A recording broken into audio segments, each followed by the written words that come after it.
તો ભાવનગરમાં દિવાળીના તહેવાર પહેલા હત્યાની ઘટનાના દેસાઈનગરના સસરાએ જમાઈની હત્યા કરી તીક્ષ્ણ હથિયારના ઘા મારીને યુવકની કરપીણ હત્યા કરવામાં આવી। શહેરના દેસાઈનગર પુલ નજીક સસરાએ જમાઈનું કાસળ કાઢી નાખ્યું। છેલ્લા લાંબા સમયથી પતિ પત્ની વચ્ચે તેને લઈને ઝઘડો હતો, જેનો બદલો લેવામાં આવ્યો છે।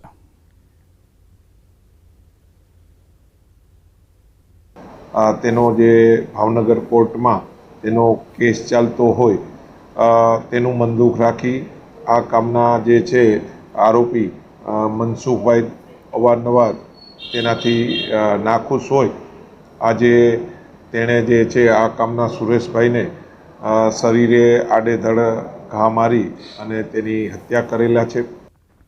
અમદાવાદના સરખેજમાં પ્રેમ સંબંધનો કરુણો અંત આવ્યો છે કે જ્યાં પ્રેમીએ સામાન્ય ઝઘડામાં પ્રેમિકાને મોતને ઘાટ ઉતારી દીધી। પ્રેમીએ મિત્ર સાથે મળીને પ્રેમિકાની હત્યા કરી મૃતદેહને કેનાલમાં ફેંકી દીધો હતો। નરીમનપુરા કેનાલમાંથી 15 વર્ષીય સગીરાની લાશ મળી આવતા પોલીસે તપાસનો ધમધમાટ શરૂ કર્યો। સગીરાની માતાની લાશની ઓળખ માટે બોલાવતા તેમની દીકરીનો મૃતદેહ હોવાનું સામે આવ્યું। મૃતદેહ મળી આવ્યા બાદ સગીરાની માતાએ અજય ઠાકોર વિરુદ્ધ ફરિયાદ દાખલ કરાવી। પોલીસ તપાસમાં ખુલ્યું કે મૃતક સગીરા અજય ઠાકોર નામના રિક્ષા ચાલક સાથે પ્રેમ સંબંધમાં હતી। આશરે 2 મહિના પહેલા તે પોતાનો બર્થ સર્ટિફિકેટ અને અન્ય દસ્તાવેજો લઈને ઘરે કોઈને જાણ કર્યા વિના નીકળી ગઈ હતી અને ત્યારથી તે અજય સાથે રહેતી હતી। પોલીસે અજયને એક મિત્રની અટકાયત કરી છે।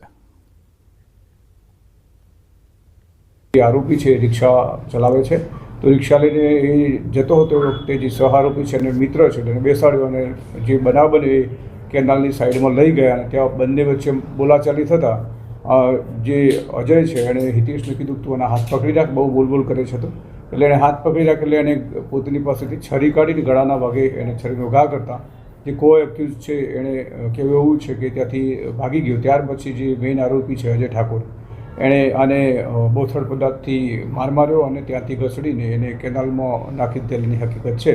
હજી મુખ્ય આરોપી પકડાયો નથી।